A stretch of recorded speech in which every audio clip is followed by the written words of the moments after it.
Hello and welcome to the latest episode of the Online Warriors podcast. It's your boy, Illeagle 86, and I am here as always with my good friends Techtic and Nerdbomber. Here is the dog days over?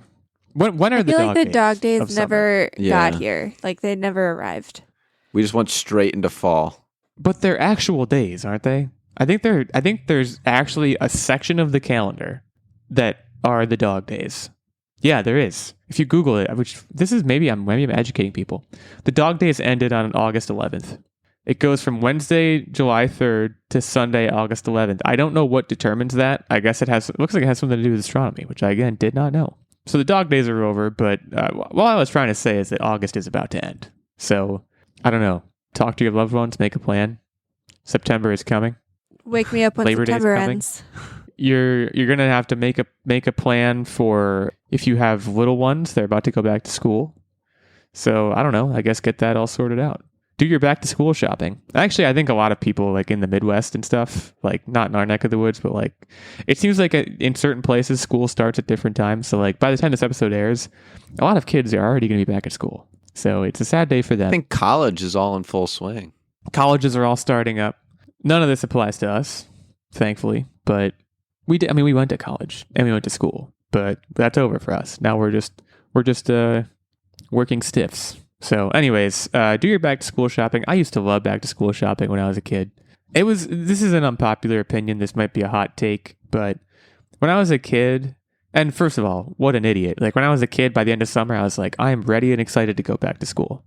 I don't think that's an okay way to be. Yeah, that's really weird. But man. it is. It's Can the you way get that in I a was. time machine? Go back and check yourself before you wreck yourself. I concur.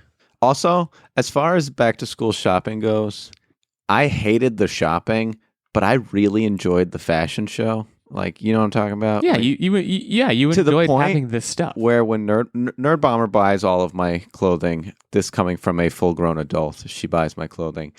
And Yeah, first of all, we're gonna circle back to that because I have a lot of questions. But go on. And I go, hang on, I'll go do a fashion. I still enjoy it to this day. It's so good. Yeah, I do fashion shows for my wife, and my wife does fashion shows for me. That's just part of living. But yeah, this would always be when I would get new shoes. Like if my shoes were messed up, I'd get new shoes.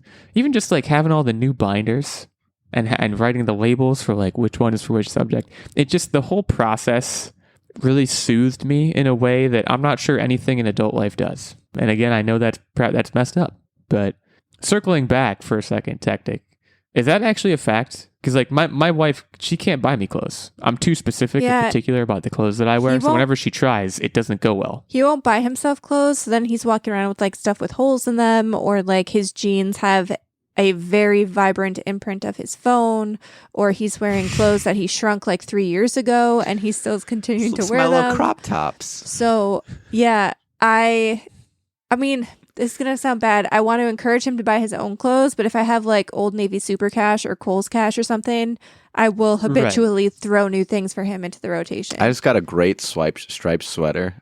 It's already number one top thing I'm going to wear every day and get tiny. I'll really shrink My that bad boy up. problem, Honestly, sometimes it feels like I'm enabling bad habits, and I should just let him look like somebody who has clothes that don't fit, and then he'll buy his Don't own. forget the armpit stains. Yeah, the Don't armpit sleep on the stains are armpit rough. stains. I mean, you are not the first couple that I've encountered that has this. My brother and sister-in-law, shout out to them listening. I'm not actually sure they listen, but they have a similar arrangement where my brother, he just lets clothes, which is, by the way, a very dad way to be, like just let clothes kind of go and like, oh, there's a hole in it. Who cares? But the wives care. They care, man. And so they will be like, they'll just replace your stuff. My issue, well, I have a lot of issues, but I tend to float in the exact liminal space between a small and a medium in most like men's you're a sizes. medium? I'm a medium, so that makes it very hard for my wife to shop for me with any level of confidence. So this is not me throwing my wife under the bus. This is just the way I'm throwing my own body under the bus. Is what I'm really. To be fair, though, I medium is different in every single brand. Well, that's it, exactly. It's kind of a crapshoot, and I'm always iterating, looking for new things, and even I have a hard time finding stuff for myself because I'm also a Slimmy Jimmy, and that can be very challenging. There are certain shirts, and I will never for the life of me understand it. I can't buy like those like camp shirts that have like they're like summery shirts that have the open collar.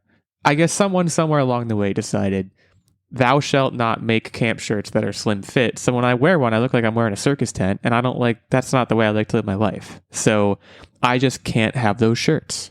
And this is the sort of thing that just distresses me on a daily basis. But we can move on. The dog days of summer are over. Yeah, well, I'm the same way with cardigans. I would love to wear cardigans. They're just not. I think cardigans, they're like, all right, the only people that are going to wear these are like an old man with a paunch. And like, I understand that is traditionally the cardigan vibe, but I want to get in on this, and I'm not being allowed to. And I find that to be very distressing. So I don't know if you're a clothing designer, if you have nice broad shoulders, which I don't have either paunch or broad shoulders. If you widen up, I think you can cardigan. I think my shoulders are actually, they're not, I wouldn't say they're broad, but I think they're okay. But I can't cardigan. It can't be done. So anyways, that's the cross I'll have to bear. Today we're going to be talking about a lot of things, but not cardigans anymore, I don't think. We got to run through Gamescom, and the output from Gamescom was just so staggeringly large. What we did here is we essentially, the three of us each picked a couple of games to kind of run through and talk through as a team. And we're going to run through those. We also have to talk about Chick-Fil-A, but in a way that maybe you wouldn't expect. If you're like me, you know Chick-Fil-A as the place that makes really good chicken sandwiches. And that's really not what we're talking about here. And then we're also going to talk about actually a show announcement that came out of Gamescom that looks particularly fascinating. But we are going to start with the Gamescom games because I suspect that's going to have the most meat on the bone, proverbially speaking. So, like I said, we're kind of just gonna round robin it here. I am gonna start with one of Techtic's selections simply because it seems to be one of the highest profile things. So I want to open with Borderlands 4, and what we got for Borderlands 4 is basically, I mean, unless I missed something, kind of just an announcement that it was happening. This was a classic Gamescom, E3 when it was happening kind of trailer where it's basically a minute long, very, very visually impressive, but not really narratively relevant sizzle reel. I guess I don't know if that's actually true. I think it was just a hype reel, if anything. Right. I'm outside of the franchise. I've played Borderlands, but I've never finished the first game, so I don't really know much of the lore. The trailer basically showed a planet and a bunch of meteors landing on it, but they weren't really meteors. It was a little confusing too. Like there was something that I definitely didn't know, but I don't know if it's something that I didn't know or that's something that no one knew. But you come to realize that these meteors, or at least one of the meteors that fell, is actually the classic Borderlands mask looking thing that they use as their essentially logo, and just the announcement for Borderlands 4. I don't think we got a date announcement or anything like that. It's literally just, hey, this is happening. So again, I'm outside the ecosystem here. I have enjoyed my time with Borderlands. Like, I'm not crapping on it. I just haven't played much of it. I think you guys, maybe both, have a little bit more experience with it. What's your level of excitement here? I mean, is this going to be a no questions asked day one buy, or is this going to be a wait and see? This is going to be a wait and see. And the reason why I wanted to talk about it is because Borderlands 1 through 3, I absolutely loved. And when Tiny Tina's Wonderlands, I think it was. Yeah, when that came Correct. out, it didn't have the narrative juice that the trilogy had at that point. And so I really want to just see if going back to that, that real life storyline, if it was just the annoyance that is Tiny Tina that just kind of took away from the game. I really want to see if they have that magic in 4 that was in 1, 2, and 3. And then I can get back on board. But I didn't think that was as good as the other games. And I'm skeptical, and I want to wait and see it, and I want to love Borderlands 4, but it got me nervous. I mean, I think I would even say that we struggled a little bit with Borderlands 3. Like, you petered out and we never finished the game because something happened along the line and the story just didn't grab you the way the first ones did. I felt like the first 2 games and the pre-sequel and all of that, like the Handsome Jack arc, basically, I thought was really solid. And I think they're still trying to find their footing in the storytelling, and they haven't really yet.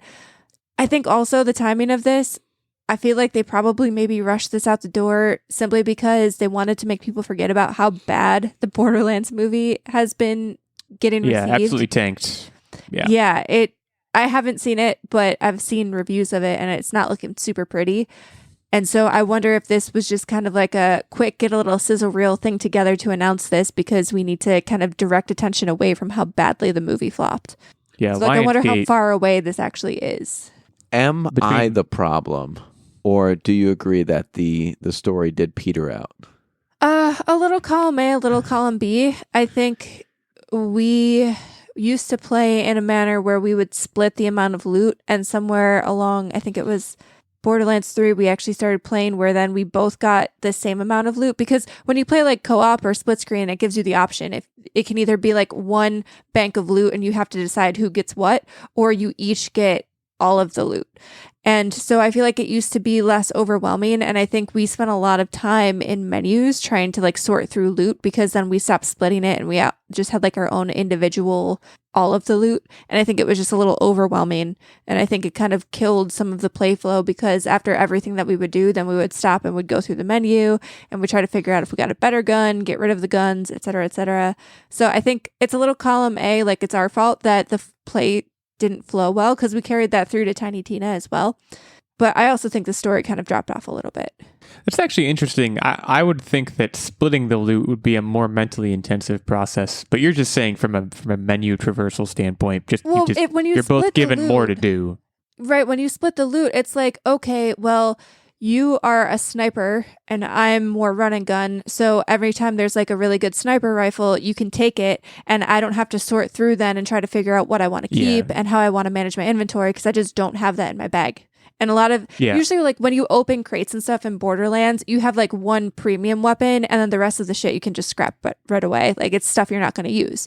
So then you both then are just sorting through to figure out like what you want to keep, because now you both got the really good stuff. Whereas like if you're splitting it, only one person, like it's more of a discussion and it doesn't become like menu hunting. It's just like a quick like, do you want this or do I want this? Yeah, and what was interesting too is we felt like we were inundated with guns, but we can never have enough ammo. Like I felt like I was always running out of ammo and been like, I can't use my gun. I need ammo. It's just that balance kind of made it just a struggle to play.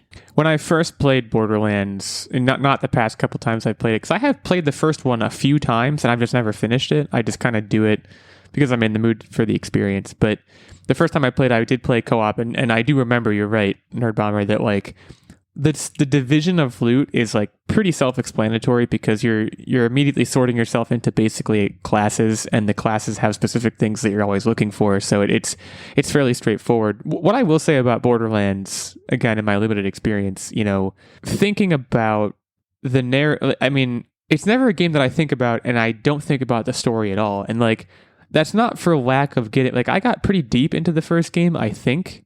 So I had a sense of what the story was.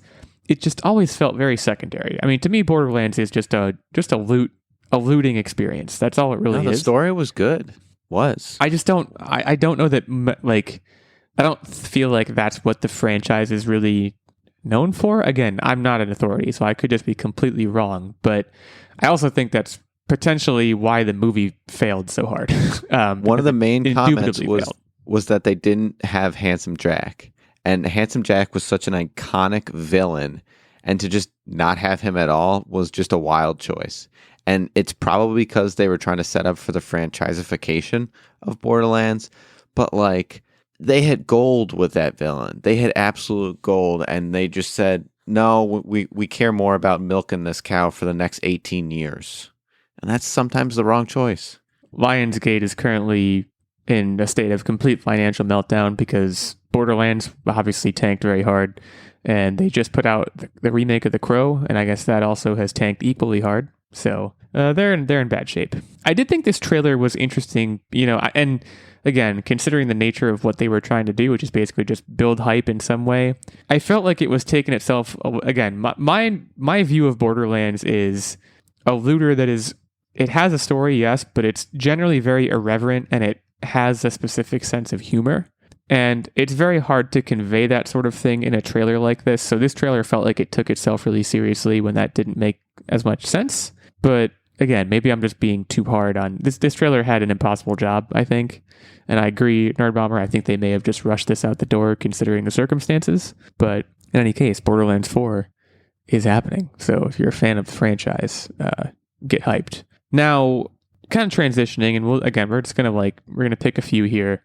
We should probably talk about Mafia: The Old Country next, because that also felt like a fairly significant announcement. Like an announcement and a reveal. Like, it's one of those things. Yeah. It's those franchises that I know they just remastered Mafia as well. And I feel like there have been a lot of things screaming at me like, you should get into this franchise as like a single player story driven type game. Like, I feel like I would love it. People talk about it with such reverence.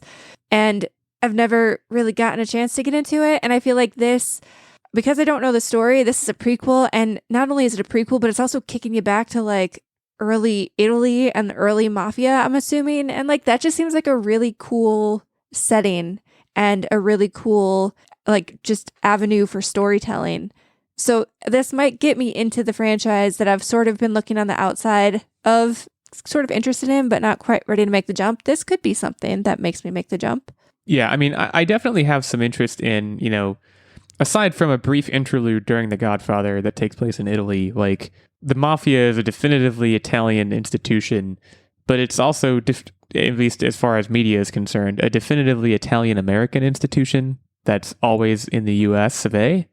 And I think to put it in that setting of like, all right, you're actually back in Italy, like, it's going to feel different. It's going to heighten the experience in some way. But, at the end of the day, this is another situation, I think, very similar to Borderlands, where like, this is a well-defined franchise with a very simple concept. The concept of the Mafia games is you're a mafioso. That is it. Like, it's not that hard to understand or describe. So this trailer really just was to show you, hey, this one's going to be in the old country. So again, what this amounted to was less than a minute of, very dramatic. And here the dramaticness did make sense, but it was very dramatic kind of cutscene. All right. I figured you'd like the really dramatic score. Yeah, I mean, this one did it again. This did what it had to do. We're going to get into some trailers later that I think showed a little bit more in the way of gameplay, but they can't all be that way, obviously. And this is a very big deal. I've never played any of the Mafia games, but I know they have, they have some cachet. I will say they need to have you blow up someone's car when they turn the ignition on. Right. That needs to happen. That's a staple. Horse head in the bed. Or is that just fully relegated to that only the Godfather can do that? The horse head is only the Godfather, but the car scene is specific to the old country. So yeah, that's coming. I don't remember if they gave us a release date for that. This is, again, probably very, very early going. But I am going to stick with, I guess, franchises that, I guess this franchise is kind of coming back to life. And this is one that, as a kid, I was aware of backyard football, backyard baseball, those games. Did you I never played them. What? Never played them. Yeah, I've never played them either. What the fuck? Sorry. What is wrong with both of you? This was a big Techtic. Make sure you bleep that. No, this is a family show. This was a big announcement, I think, for a lot of people. This is one that I think is fairly shamelessly just nostalgia driven, but also there's a market for this, right? I think there's definitely a market for a game like this. I'm not really sure why it died originally, but it's it's a good time, if any, for it to come back. I could be wrong. Someone fact check me in the Twitterverse, but I think it never made the jump to console. And I'm not saying that PC gaming really died out, but I think for the target audience of this game, I think consoles became like the main point of entry. And if it wasn't on console, then kind of what was the point? So I think it kind of died out because of that. And I'm very stoked for it to come back, just because also, like, to have a lighter weight intro to sports games for anybody is just such a great thing. Like, I love it. Fun fact, do you know what lit the fire for it to come back? No. The Kelsey Brothers podcast. There we go. Relevant. Culturally relevant. Additional fact, it did, in fact, make the jump to console. Okay, then everything I just said is wrong, and I accept that. Yeah, I actually only remember it on console. It certainly started as a PC game. I'm looking at the Wikipedia now. Very storied Don't look at the franchise. Wikipedia. That's the trivia. Stop looking at the Wikipedia. Okay, I was about to say I did not realize that there were so many games. So I will close this tab. But for those that do not know, the premise of this game is it's all actual sports stars when they were kids. So like in backyard football, you'd play as Tom Brady, like stuff like that. It's just, I don't know. I think in terms of sports games doing something inventive, imaginative, original, this is pretty cream of the crop. I mean, otherwise you're basically just making a photorealistic sports game. So I think this is great. I think this will succeed too. Mark my words. This is one that I feel like is pretty surefire going to work. But again, beyond that, I have no experience with it. So I kind of have the gist of what's going on. This one also did not have any gameplay. It basically just was like, hey, this is coming back, which again, I think is all that the trailer needed to accomplish. So not sure. I keep saying this for all of these. I'm not sure there was a release date for this one. So that you might have to go look that up. Let's keep rolling here. For what it's worth, for those keeping track at home, those were Nerdbomber's picks, Backyard Sports and Mafia. Techtic's pick was Borderlands 4. Let's do your other pick, Techtic, because this was the most gameplay-y pick of all the picks. And I also think it was the most under the radar pick. And I think we should fly under the radar for a bit, because I feel like we've been definitively on the radar with everything so far. Llynked Banner of the Spark. This was a game that YouTube and Google both refused to autocomplete this for me, which I feel like, again, I don't know that it is an indie game. Would you call this an indie game? I don't know what its pedigree is necessarily. I guess this is an indie game. Yeah, this is, I believe, a Steam-only game. So this is for the PC fellas out there, fellas and ladies, which means I'm pretty much immediately disqualified from this experience, but this looked really fun. I think this reminded me, so this is a co-op game that has combat. It's kind of like a top-down view. It has combat, it has village building, and it's co-op. And so it reminded me of Grounded, because Grounded kind of has both of those elements. And you kind of build this little world. You fight with your friends to help like acquire more skills and uncover mysteries. As again, this is very, very Grounded to me, and I loved that game. And more games like it just gets me excited. Now, I was looking in the trailer. I don't know, and I'm not sure you know the answer to this, but like, is this a couch co-op? Well, I guess it's on computer, so it can't be. So I guess I just answered that question. There was a point at which they were like, team up, but they said it in a very generic way, and I was like, so does that mean there's couch co-op? So it was like team up. Yeah. So in any case, this one I do know the date for, October 22nd. This enters early access. This one looks super fun. Like I don't have a whole lot of notes on it. I just think that it looked relatively polished. Again, relative to a lot of the trailers that we happened to watch and focus on for this, it felt a little bit more vibrant just because it really, really was intent on showing you what it was going to be. And a lot of cool weapons. I feel like they showed a bunch of cool different weapons and gave you a general sense of what the story would be. According to Reddit, too, Steven Spielberg's son is related to this, which is interesting. Yeah, that I certainly couldn't speak to. Do we trust the Redditors? I don't know. That's why I said according to Reddit. I'm citing my sources. Developed by FuzzyBot, so I guess maybe Steven Spielberg's son works for FuzzyBot. I'm not super familiar with that developer. It looks like they maybe don't have anything else on Steam so far, because I'm looking and it looks like they have nothing. So I don't know, who knows? Someone on Twitter can fact check us on all that. Steam also is reporting that it is a roguelite, which I did not really know. And also those are user-defined tags, so maybe it's not actually, and people just think it's going to be. I'm not sure. But this looks fun. This looked a little bit arcadey, and technical. I haven't played Grounded, but it sounds like all the things you said, about its relation to Grounded will make it a fun experience. So again, October 22nd on that one. Let's move to the Illeagle 86 section of this little show shindig here. Let's talk about I should know how to pronounce this, but I don't. Let's talk about InZOI. InZOI. I'm going to go with InZOI. That sounds more correct. I'm very stoked about this game. This is the way it was described initially when I was reading like kind of a bulleted list of all the things announced, is it was like The Sims, but like really hardcore, basically. Like just like really like The Sims with a lot more. And upon watching the trailer, which showed a bunch of gameplay and really kind of gave you a deep dive into what the game was, I do think that is correct, a correct assessment of it.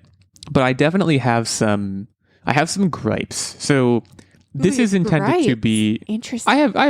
I have gripes. This is intended to be a life simulator, is it not? That is the whole shtick here. Yeah. Where are the people who, I'm sorry, and this is going to come across as blunt, where are the ugly people? Where are the people who don't look... but no Yeah. one's going to make the ugly people. Everything's Watch. going to look I'm gonna shiny have a and town new. of uggos. But does anybody make the ugly people in The Sims? I The think Sims doesn't give you as much control, I don't think, over how hot or ugly a person is. And also, I think The Sims, like the engine that gives you the like NPCs, I think they'll toss an uggo in there every now and then. This just looked like a town of hot people. My next gripe, and really my final gripe, are any of these people working? I didn't. I was waiting the whole time because it showed multiple scenes. The guy at the coffee shop getting stuff thrown at him. Work is, I feel like, a very huge part of the Sims experience and like how you advance in the workplace and yada yada yada, what skills you need to build. I feel like they didn't really touch on that at all in the trailer, and I was waiting for it the entire time. Yes, we saw some people in the workplace, but I wanted to know more about how that worked, and we basically didn't get that. My gripe, so with maybe this it's more a trailer gripe. Is it advertised itself as we are not Sims, we are our own thing, but then they were all speaking Simlish. It sounded like. And like that feels like a lawsuit. I feel like they would have had to have a distinct way to like avoid that they're speaking.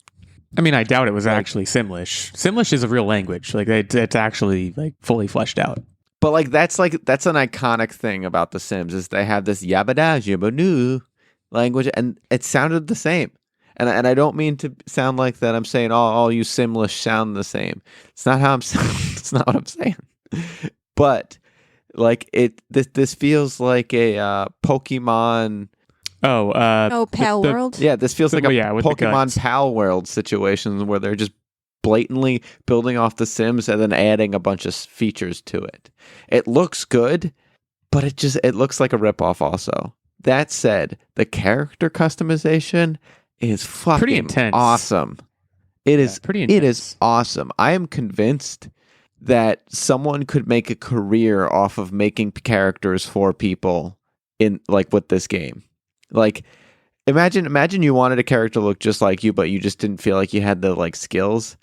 You just go to Fiverr or some website and be like, hey, yeah, I'll make a character for you. It feels like you can have a whole economy spun off this game of people creating stuff for you, and like that's awesome. Now I'm getting some conflicting reports. I don't think this game is out yet, but it seems like there's some confusion on whether this game is out yet. Google says this game came out on August 21st, but it seems like there isn't actually a release date. It just says end of 2024. So that maybe needs to be clarified in some way. The character customization was really the thing that I think this is like it. That again, I think sets it apart from The Sims in a pretty significant way. I just don't think they did say in the trailer, they said like, oh, things will happen that you can't control, but like, obviously in the trailer, all it is just people shooting money guns. I was like, this is not realistic. Where's the hardship? That's a very wet blanket take to have on a game like this, but I just thought that was very interesting. If you want to be a true life simulator, then you should simulate life. And also, I don't get slapped that much in real life. That's also there true. Was a lot of slapping. There was a lot of slapping. There was a lot of physical altercation that was happening that, I don't think you see on a day-to-day basis. So I think there's probably some kinks that need to be worked out, but pretty intense life simulation game. So if that's your cup of tea, you're going to want to check out InZOI and see if it's something that you'll be interested in. That brings us finally to the game that Nerdbomber will never play. There always has to be one of these for every time we do a Gamescom or anything like it. Now, Directive 8020, this may have gotten by me in the trailer. This is actually part of the Dark Pictures Anthology. The Dark Pictures Anthology is a series of horror video games developed by Supermassive Games. Supermassive Games, famous also for Until Dawn, one of Nerdbomber's favorite games. This is, for lack of a better description, well, actually, what Wikipedia refers to it as is an interactive drama and survival horror video game. So this features Lashana Lynch, an actress who you may recognize from the Marvel Cinematic Universe. She played Maria Rambeau. And for lack of a better description, she's going through something on a spaceship, which, as we all know, one of my favorite just genres of video game. I will say, watching this, I do think that this genre is near, as someone who's a huge fan of it, I think it is near saturated. So I think that this game and any other game like it that's coming in the near future is going to need to set itself apart in some way. And I think the the kind of teaser moment and what's supposed to grab you is that she's being chased down and attacked by herself. And, aside from that, again, this trailer is pretty minimal in terms of what it shows you, but bound to be some horror sci-fi stuff going on. PlayStation 5, Windows, Xbox Series X and S releasing in 2025. Yeah, I'm hyped for this. I don't know how much we need to dwell on this unless you guys have massive thoughts, but it looks like it might just be something similar to Dead Space, and as we all know, I'm always in for that.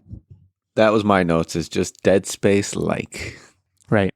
Video games, really one of the main things they want to get across these days is just, if you have a chance to go on a spaceship and go to somewhere that's like multiple light years away from planet Earth, maybe consider the consequences.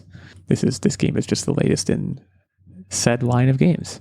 So that kind of wraps up Gamescom, and by that I mean there were about a million other things announced at Gamescom that we just don't have time to get to, so let us know on Twitter what we missed or what we hit on that you think we have wrong opinions about, because I'm sure that sort of thing is, people are saying that right now as they listen to the show.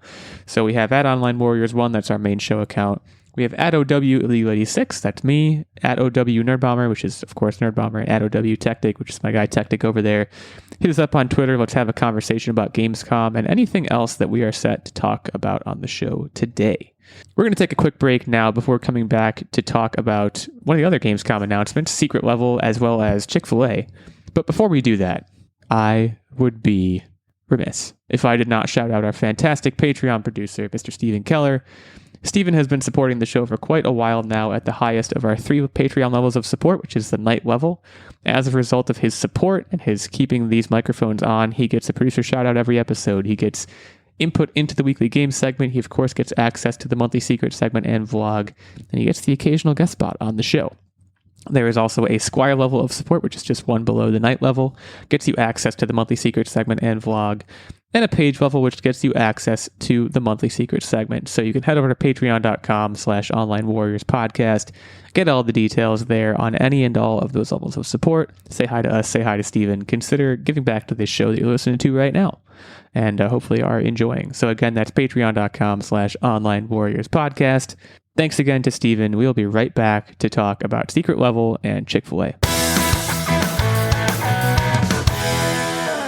Venture deep into the backwaters of space. Mid-space station, a lawless metropolis run by gangsters, where anyone could earn a fair day's pay if they're willing. Ah, you're here for the job? Meet Cleo, a bipedal bear creature armed to the teeth. If I was an inch taller, I'd be round. And Dr. Z, a psychic jellyfish. Now in surgery, we want to go for the heart and the brains. Join these friends on a haphazard adventure, trying to make their way in cold, uncaring space. A podcast filled with adventure, action, romance, and friendship to conquer the ages. So if you want to hear more from the Backwater Bastards, search Backwater Bastards wherever you get your podcasts, or visit us at backwaterbastards.com. Backwater Bastards, a comedy sci-fi tabletop podcast. All right, we are back to talk through Amazon's newly announced show, Secret Level. So, as the title may imply to some of you, this is going to be a video game-based anthology series, each episode telling a story set in a specific video game universe. I'm just going to run through some of the confirmed games that are being focused on in the series: Pac-Man, Warhammer 40,000, Concord, Mega Man, Unreal Tournament, New World Eternum, Armored Core, Spelunky, Honor of Kings, Sifu, Dungeons & Dragons, The Outer Worlds, Crossfire, Exodus, and then, also I'm reading through an article from Forbes, by the way. It just says PlayStation, and it just says it'll feature a number of PS games and characters. Now, Nerdbomber, I don't know if you clocked it, but there was a split second of Kratos in the trailer for this show. I definitely clocked it. So, hyped for that, for sure. This show is being produced by the same folks that produced a show called Love, Death, and Robots, which I've never watched myself, but it has a very specific and pretty entrancing animated style, like animation style. Like, it's an animated show, very distinctive visual style. It sounds like this is going to be an anthology series, but it also, I feel like it's hinting a little bit at an interconnectedness.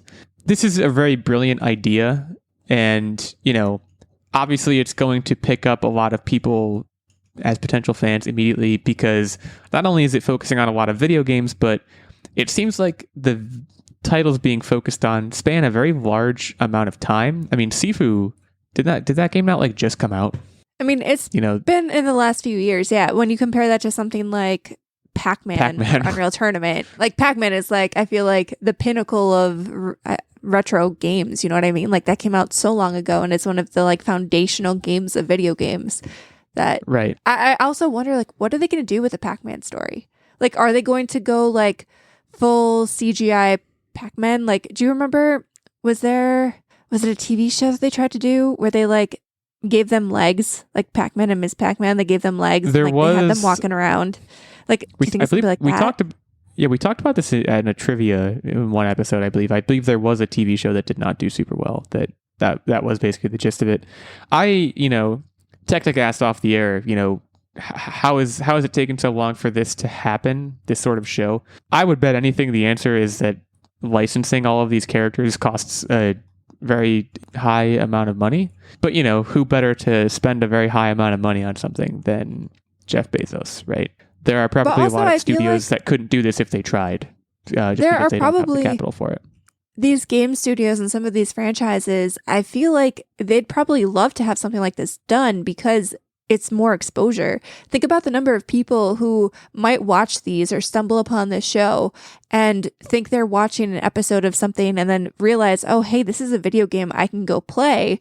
And while this obviously isn't going to tie in directly with the story, like the title Secret Level implies that it's going to be like an extra little tidbit tacked onto the story, or maybe not even like related to the story, like a prequel or something for all of these games.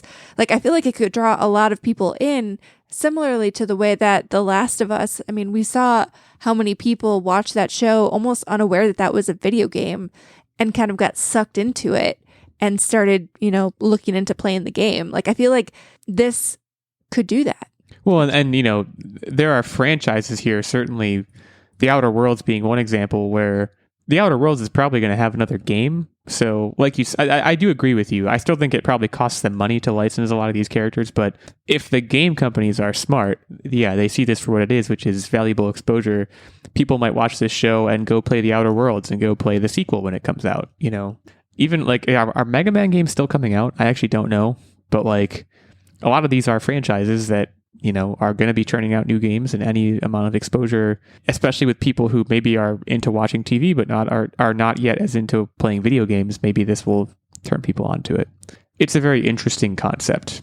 There's two that are on complete ends of the spectrum that I absolutely want to see. And also, there's one other thing that was mentioned that I really hope they don't do. I really hope there is no interconnectedness. At best, it should be like the level of interconnectedness where, what was that TV show where the people were in the theater and they were making fun of the movies they were watching? Oh, Mystery Science Theater. Mystery Science Theater. It should be that level of interconnectedness where there's like a master watcher and then they're just kind of watching these things unfold. There should not be connectedness between worlds. I need to say that. But it's just a theory on my part. That's not anything that I think has been confirmed in any sense. It's just a theory. But I do think a Mystery Science Theater kind of point of view would be fantastic. Secondary, they need to have Doom Guy. That would be awesome. I want more story of Doom Guy. And also Crash Bandicoot. There was a TV series like back in the day that was super cringy, and he just needs a redemption arc in the TV space. Well, so what I'm not sure of, the titles that I mentioned, I don't know how many more there will be than that. I don't know how many episodes of this there are set up, but assuming it's successful, yeah, I mean, the world is their oyster. It could be anybody, right? Any game could be involved in this. This is coming December 10th, 2024, so might be good holiday watching. And also Techtic, you mentioned kind of the Mystery Science Theater. I think another show that did that kind of anthology wise was the Marvel What If show. There was like that. Did you guys ever watch that show? Yeah, The Watcher. Oh yeah, The Watcher. Yeah. So again, could be something like that. Maybe the player is a character, who knows? Oh. But this looks very cool. We will see how it does, but I do think that I will be at least giving it a try. Anthology series, the nice thing about them is that they're very low impact. You can maybe watch one episode every 2 weeks if you wanted to. My wife and I did that with Black Mirror back when we were watching that show. Anyways, again, December 10th, 2024, this is coming out. So set your calendars. Let's talk about Chick-Fil-A. And in particular, let's talk about the Chick-Fil-A streaming service. Yes, you heard me right. Chick-fil-A is developing its own streaming service. This Now, is the most bizarre thing I've ever heard. there's a running joke in the last season of Parks and Rec. For those that don't recall or haven't seen the show, in the last season of Parks and Rec, it time jumps into the future by like 5 years, I think. And one thing that they did was they actually had fake commercials, and one of the fake commercials was for, I think it was a company that was produced by a merger of Verizon and Chipotle, and that's kind of what this feels like. Chick-fil-A has no business having or developing a streaming service. I don't think anyone's really going to argue with that. I also think most people are probably identifying this for what they think it is, which is Chick-fil-A trying to impose their very publicly stated social values in the form of developing their own streaming television. With that said, what I don't understand though is like, why introduce your own streaming service? Why not hop onto one of the other ones that are not even a streaming service, like a channel that's already well aligned with your values? Well, and sponsor them. Or there's like the great it was a spinoff of Hallmark, and they said they basically wanted they like partner with them. It already exists. You have it's called DJ like the Tanner. American Family. It's called like the American Family Channel or something. I can't remember what it's called. Like, imagine DJ Tanner being the face of this channel and also Chick-fil-A. I don't understand why they wouldn't hop on that. And I'm not saying I agree with their values, but I'm just saying like that makes more sense to me. What gives you the better chance of bringing people in, though? Because I think that's a legitimate question. DJ Having Tanner. a Chick-fil-A, I don't think that's true. I think whatever the channel is called, and as evidenced by the fact I don't know the name of it, that channel has no social sway. People are barely even aware of it. The people that are going to watch that channel are the people that already have the values that Chick-fil-A is trying to espouse. So I think their idea with developing their own streaming service is to be like, hey, we're a new streaming service. And in fact, according to Newsweek, they have been working predominantly on unscripted reality programming. So certainly focusing on family-friendly shows, but focusing on unscripted reality, which to me that reads very strongly as we're going to bring in the young folks. We're going to bring in the young folks who need Jesus. I'm just going to come out and say it. What I don't understand though is I feel like they could just have a TikTok channel. You should I'm be not in saying charge. this is like I'm not saying this is going to succeed or is a good idea. I'm trying to dissect the Chick-fil-A brain and understand what their plan exactly is, because obviously this is a totally bonkers thing. The service is set to launch later this year, apparently. They're also looking into scripted shows and animation, but right now their focus is on unscripted reality and game shows. To be clear too, like I would probably be having the same reaction if McDonald's was like, hey, we're going to start a streaming service. And I'm still going to be like, why? Just make it just a TikTok doesn't make channel. sense. Like, what are we doing here? stay in your lane. Your lane is chicken. It just doesn't make any sense. And I don't know that there is sense that can be made, but I'm trying. So as a podcaster, I'm trying, I guess. What's even more strange, like let's imagine like a shipping and distribution warehouse. No, I like the stripping and distribution. Let's Let's imagine a stripping and distribution warehouse. Let's imagine that a shipping and distribution warehouse started its own streaming service. Wouldn't that be wild? Well, yeah. It's called Amazon Prime. And I get that, but also they had smart devices first. Unless I get a smart sandwich that will stream this TV show for me. Like, all right, what you are we heard doing? it here first, folks. Chick-fil-A is coming out with a smart sandwich. Amazon also, like, yes, they're shipping and distribution, but like they sell media. Like, I don't know. I feel like that's at least it's a step closer to that. So that transition, at the time maybe we were saying the same thing, but I do think Chick-fil-A is a bridge too far. It's like, what is happening here? And also, if they're flush with all this cash and they're all about good values, why don't they donate to the church? Well, I'm sure they already are, to whatever extent they are allowed to. In any case, later this year, this is potentially supposed to drop. It will not be making its way onto any of my devices, but I'll be curious to see what happens. I'm going to be honest, just to see what it's all about.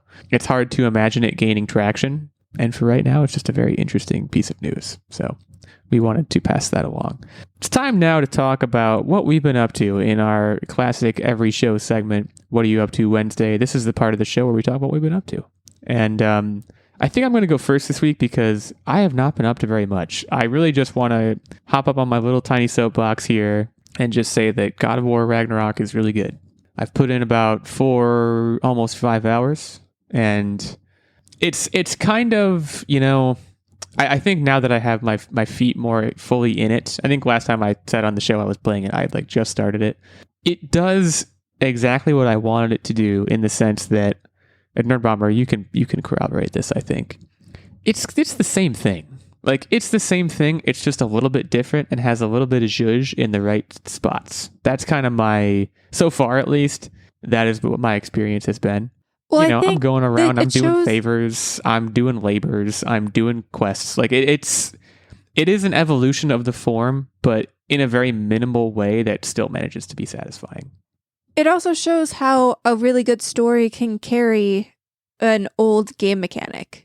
Like, if you have a banger of a story here, which I know that the side missions don't always tie into the story, but I feel like you're learning about the world, though, and the lore of the world. Every side mission, right. You learn a little bit about the scope and history of the God of War universe. And I feel like the mechanics evolved a little bit, like you said, but not a ton. And it shows the power of good world building and storytelling, and how if you merge that with solid gameplay, even if it's not like super innovative, like it can be so good. So good. The way the mechanics evolved is it's funny to me, having very recently played the first one and seeing the subtle ways that the mechanics have evolved, at least so far in my playthrough. It's almost all of it is, hey, remember that annoying thing from the first game that you'd have to like hit a button twice? Well, now you only have to hit it once. There's a lot of stuff like that. I've noticed a lot of traversal based stuff where it's like, all right, you don't want to take all this time climbing this thing. Just shoot your chaos blades up there and you'll be up there. Like, there's stuff like that it feels like it was direct gameplay feedback from actual players, that they were like, all right, well, we hear you on this. We'll make it a little bit simpler while keeping the core experience intact. I will do you one more. I mean, insofar as I'm the kind of player this is how I played the first game too, where like as soon as a favor gets put on my plate, and for those that aren't in the know, favors are just side quests basically. As soon as one gets put on my plate, the main quest can go kick rocks, and I'm just going to do that favor, and like I'm going to get it done. So like I actually haven't really gotten too far into the main story yet. So like I certainly agree with you that narrative and even the lore like can carry the experience, but I would hone that even further down and say it's the characters, because at all times, including when you're just like dithering around on a boat doing favors and like just doing kind of menial tasks, there are always characters talking to each other, sharing the lore, sharing their values and their insights and their feelings, and like it really just makes the game feel like a living, breathing thing, and it's really fabulous. I really can't stress enough how much I'm enjoying it and will continue to enjoy it. And anyone who is out there that hasn't played it and that has the opportunity should play the first one first and then play the second one. That's my general advice. I do think that after this, I'm going to look into going back again to like the not the OGs, because it didn't start on like Super Nintendo or something. It started like way long ago. No. I thought it was like the like original PlayStation, right? You might be right. I don't remember when it started. Like I don't think I'm gonna go all the way back, but like I do kind of want to go back and just see, I guess, get a better sense of the evolution, because the first one that I played was the one from 2014, and there's a lot more to it than that. So anyways, yeah, I'm just Googling. The first one was on PlayStation 2. So I was totally wrong about the Super Nintendo thing. The first one was on PlayStation 2. Love that game so much. That's really my whole update. I haven't really done much else. So I'll turn it over to Nerdbomber to keep us rolling. All right. So I think I maybe touched about how I started watching Emily in Paris last week. I'm finishing up the first half of the season. It's super good. I mean, Can we just... Okay. Just really honestly, quick. Hold on. It's not super good. There. Is it Emily in Paris? Okay. Paris? Techtic knew what I was asking. Is it Emily in Paris? Because I thought that was what the wordplay was, and you said Emily in Paris last week, and I was like, yes, that's what it is. But it's just Emily in Paris. Yeah. Yes, it is. But I find that very confusing. Just sorry. to the makers of the show. That was more of a thing that I did. It's not your fault. That's my bad. But no, it wasn't the first time I had thought that was you. I just thought like, oh, that's what the thing is. They should have called it something else. Anyways, go on. I will say, okay, so I immediately said it is good. It's actually not that good. The first few seasons, I don't know what it was about it, but it felt like there was cohesive storylines that carried out throughout the entire season. And I think maybe this is just because like they did the thing where Netflix split up the two halves of the season and the second half hasn't come out yet.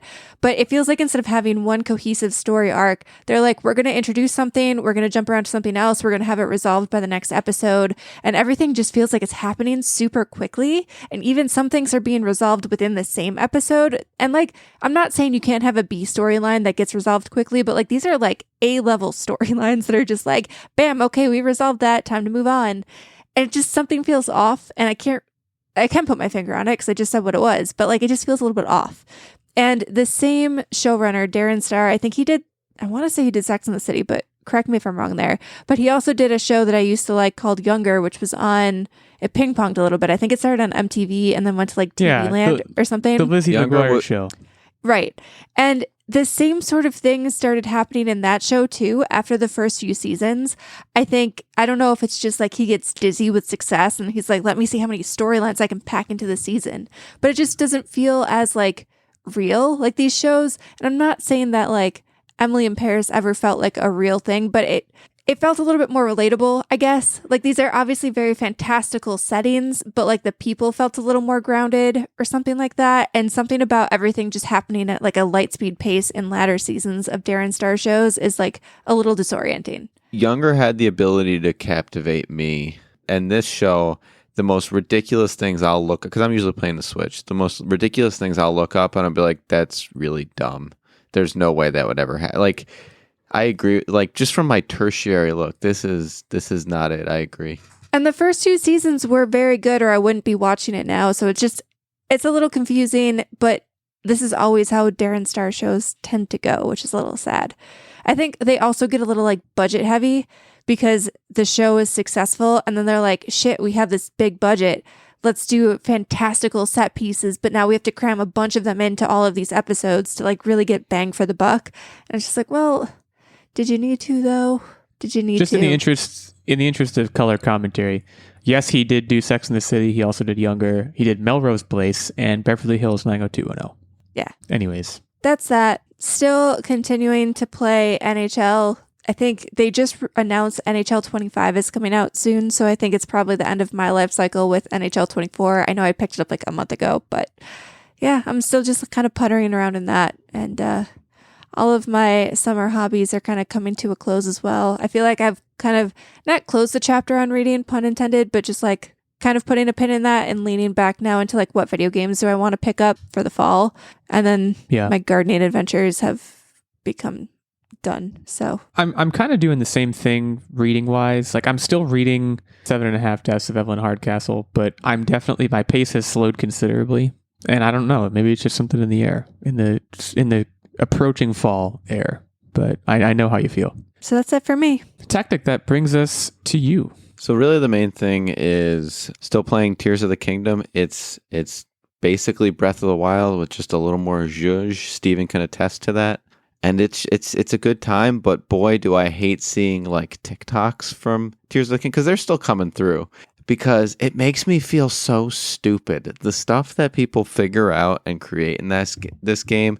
My one commentary on any of the Zelda games, especially the later ones, is back in the day, like you can get through a game with like a pencil and paper and just like take notes to things you find because you know it'll like be a clue to a puzzle. They designed these games basically with the knowledge that they're going to go, they'll Google it. Which, like, that's not fun to me. So that's my one commentary on both of these games, but they're good, and I'm still playing through them and having a good time. Yeah, it's always a major defeat. Like, I can count the times I've done that on probably 2 hands, but it feels terrible every time. Because make no mistake, I have done that. These games, so, like, if you've played these, they are designed to be Googled. Like, it's not thrown in the towel or anything. It is what it is, and it bothers me. It bothers me to no end. Yeah, just reinforcing my decision to not play those games, I guess. But yeah, that's upsetting to hear. Maybe you could cheer us all up by administering a quiz. How do you feel about that? Taking us to Quiz Town. I feel pretty good. So the topic Tropic Thunder is backyard sports. Okay, yeah, you told me not to look at the Wikipedia too long. As a quick record update, Nerdbomber 11-6. I am 10-7. Techtic 7-14. So he did win last week. He can't win this week because he's hosting, but next week he'll be back trying to minimize the gap, which between he and I is it's shortening. So Techtic, without further ado, the floor is yours. Also, Steven is 1-1. I don't know if I mentioned that, but he is 1-1. He remains 1-1. So, when did the backyard sports first kick off with backyard baseball? In what year? 1992.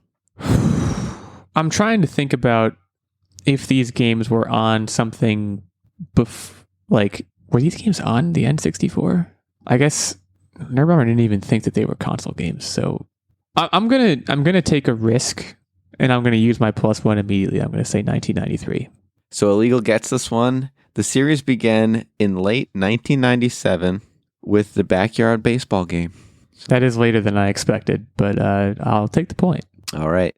How many different backyard sports are there? Not Like how as many in how many games? different games. How many unique sports? Oh, good question. Well, how many sports can I think of in general? I'm going to say 6. I feel like it's less than that. I'm going to say 2. So I'm glad you didn't use your +1 because it is exactly 6, including baseball, basketball, football, soccer, hockey, and skateboarding. Okay, that's interesting. I thought of football, basketball, baseball, and hockey. I didn't think of soccer. I thought of golf, which is not one you said. And then I said, there's probably just one I'm not thinking of. So that's why I said 6. Backyard skateboarding was wild to learn about. That is interesting, considering the competition in that sphere. All right, I'm up 2-0. How many backyard games were released in total? Also, it's weird that you're winning and you looked at the Wikipedia page. Yeah, I'm sure this is a bad look, but I mean, I'm just going to tell you right now. I mean, that was kind of why I gave my explanation for my answer of 6, because it felt like it was too good to be true. But my logic to get to it was pretty flawed. So. I trust you. When we're talking about how many games, are you talking about like the different console entries, or is it just like... So Wikipedia has a list of every single game released. And so like, let's say game A was released on Multiple PC, consoles, Xbox, but that's one game. Right. So how many different games were released? So if there were 6 Titles individual... would be a better Right. thing. 6 individual sports. I'm going to say, I feel like backyard baseball got like 3 entries and maybe backyard football, but the rest, I don't know if they did. So I'm going to say they maybe all of them got 2, a couple got 3, 14. It feels like a good guess. If anything, I'm thinking it's a little high. So I'm going to cut it in half and say 7. So between 1997 and 2015, 38 games were released. So Nerdbomber takes this one. Okay, so I was, not even close. In what year was a backyard sports film being worked on?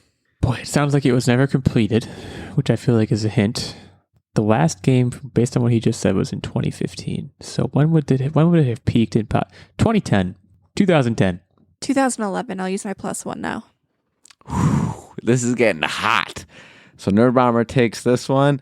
In 2016, Cross Creek Pictures and Crystal City Entertainment were reportedly in development on a film. So after the games, I guess the games hadn't died by that point because one came out in 2015. So okay, All fair right. enough. For and we've both used our +1, so this is just a fair play, just straight up. Let's do this question. This is exciting. So many different developers touched the backyard sports IP. Runecraft had only touched it for the development of one game, Backyard Soccer. In what year did that game drop? 2000. That's a strong guess. My logic here is that it would have been a World Cup year because that's when soccer would be popular. 2000, I believe, was a World Cup year, so we're talking about 2004, 2008. I'm gonna go 2008. I think it was later on. So you just got decimated with that blow. She didn't give you any margin because it was in 2001. Brutal. Yeah. So I literally that makes me feel better. I couldn't have done anything. She had me by the short hairs. Nerdbomber, well deserved. You are the true fan of the franchise, as it were. So And you take your Googled W. it too. You did your research before the quiz. Take your W and get out of my life. You moved to 12-6. I moved to 10-8. Just inching closer to 500. Techtic breathing down my neck. Next week, Nerdbomber will host, and Techtic and I will show down once again. In the meantime, I would encourage you all to go to Apple Podcasts, leave us a review there. Go to Spotify, leave us a review there. Hit us up on Twitter at the handles we mentioned earlier in the episode. Just communicate with us. You know, we're here. We're ready to chat, and we look forward to hearing from you. So again, Twitter, Apple Podcasts, Spotify. We'll be back at you next week to talk about various other things and sundry. And in the meantime, stay safe and keep on podcasting.